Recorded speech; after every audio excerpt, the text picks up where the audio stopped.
নমস্কার বন্ধুরা, আমি রিয়া। আমি চলে এসেছি রিয়া স্টোরি চ্যানেলে আরো একটি নতুন ভিডিও নিয়ে। আজকে রবিবার, সময় এখন সকাল 9টা মতন। আমি আর বোন রেডি হয়ে বেরিয়ে পড়েছে, আর ওই যে পেছনে মামি আসছে দেখতেই পাচ্ছ।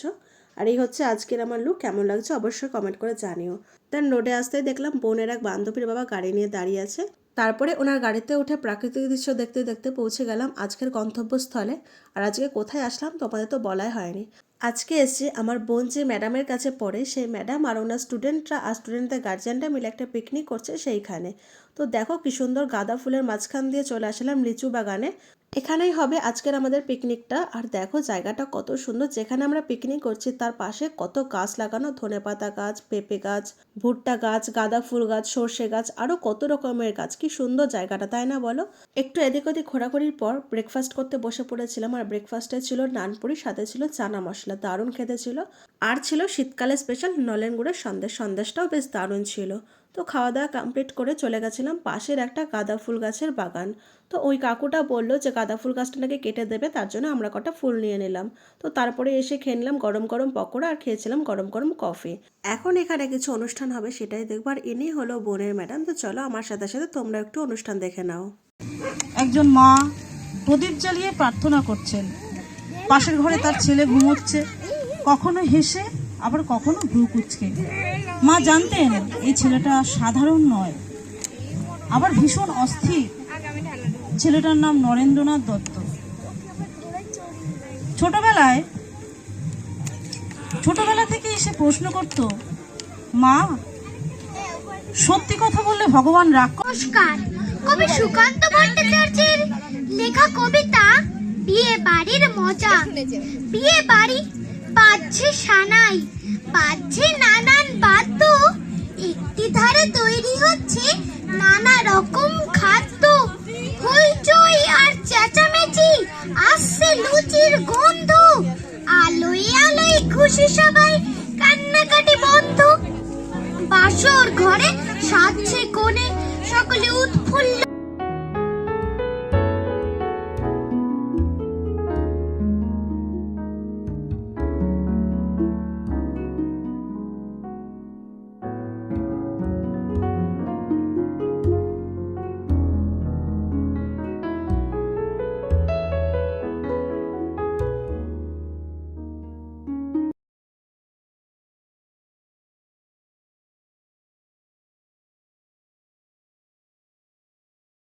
বিদ্রোহী কবি কাজী নজরুল ইসলামের লেখা কবিতা লিচু চোর। বাবুদের তাল পুকুরে, হাবুদের ডাল কুকুরে, সে কি বাস করলে তারা, বলি থাম একটু দাঁড়া। পুকুরের ওই কাছে না লিচুর এক গাছ আছে না, হোথানা আসতে গিয়ে ইয়া বড় কাস্তে নিয়ে, গাছে গিয়ে যেই চড়েছি ছোট এক ডাল ধরেছি।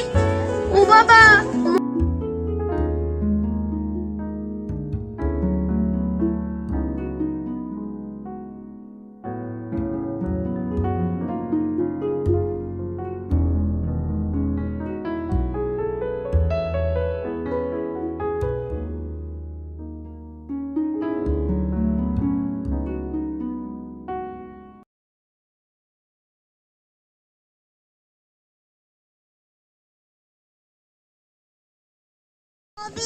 রবীন ভট্টাচার্যের লেখা কবিতা রুটিন ছেলে। ওখানে কে রে? আমি খোকা, পিঠে কি তোর বইয়ের ঢাকা, পড়িস কিসে এবার তুতে, খুব রাত হয় শুতে শুতে, গল্প শুনিস শুনবো কখন, ঠাম্মা দিদার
স্বদেশবাবুর কাছে ভূগোল পড়তাম।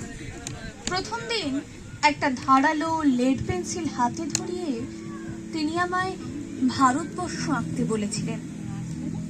আঁকবো কি? লেড পেন্সিলের শীষ তর্জনীতে পুঁতে একেবারে রক্তারক্তি। সেই থেকে ভূগোলে আমার ভীষণ ভয়, আরো ভয় মানচিত্রে। মানচিত্র মানেই আমার কাছে টিউটোরিয়াল। তোমাকে পেতেই হবে শতকরা অন্তত 90 বা 90-এর বেশি। তোমাকে হতেই হবে একদম প্রথম। তার বদলে মাত্র 85। 5টা নম্বর কেন কম? কেন কম? এই জন্য আমি রোজ মুখে রক্ত তুলে খেটে আসি। এই জন্য তোমার মা কাক ভোরে উঠে সব কাজকর্ম সেরে ছোটবেলা থেকে যেত তোমাকে স্কুলে পৌঁছে দিতে। এই জন্য কাঠফাটা রোদ্দুরে কি প্যাঁচ প্যাঁচে বর্ষায় সারা দিন বসে থাকতো বাড়ির রোয়াকে কিংবা বেশ অনেকক্ষণ ধরে ছোট বড় বাচ্চারা ও তাদের গার্জিয়ানদের কিছু অনুষ্ঠান দেখলাম। তারপরেই হলো বাচ্চাদের মিউজিক্যাল ক্যাপ, সেটাও দেখলাম। তারপরে বাচ্চাদের মিউজিক্যাল ক্যাপে যারা ফার্স্ট সেকেন্ড থার্ড হলো তাদের প্রাইজ ছিল। তারপরে আমরা লাঞ্চ করতে বসলাম। এখন আর দুপুর নেই, এখন প্রায় সন্ধ্যা হয়ে গেছে। তো ফার্স্টেই চলে আসলো সাদা ভাত, ভেজ ডাল, আর চলে আসলো গরম গরম বেগুনি।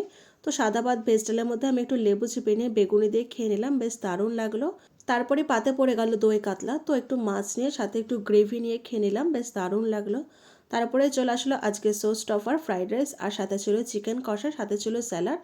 তো একটু চিকেন নিয়ে ফ্রাইড রাইস নিয়ে আর সাথে একটু স্যালাড নিয়ে খেয়ে নিলাম, জাস্ট দারুণ লাগলো খেতে। আর তারপরেই ছিল চাটনি, পাঁপড়, আর ছিল শীতের স্পেশাল নলেন গুড়ের রসগোল্লা, আর সবশেষে খেয়েছিলাম হাজমলা। তো বন্ধুরা, আজকের ভিডিওটি এই পর্যন্ত। যদি তোমাদের ভালো লাগে লাইক কমেন্ট শেয়ার করে দিও, আর আমার চ্যানেল নতুন হয়ে থাকলে চ্যানেলটাকে সাবস্ক্রাইব করে দিও।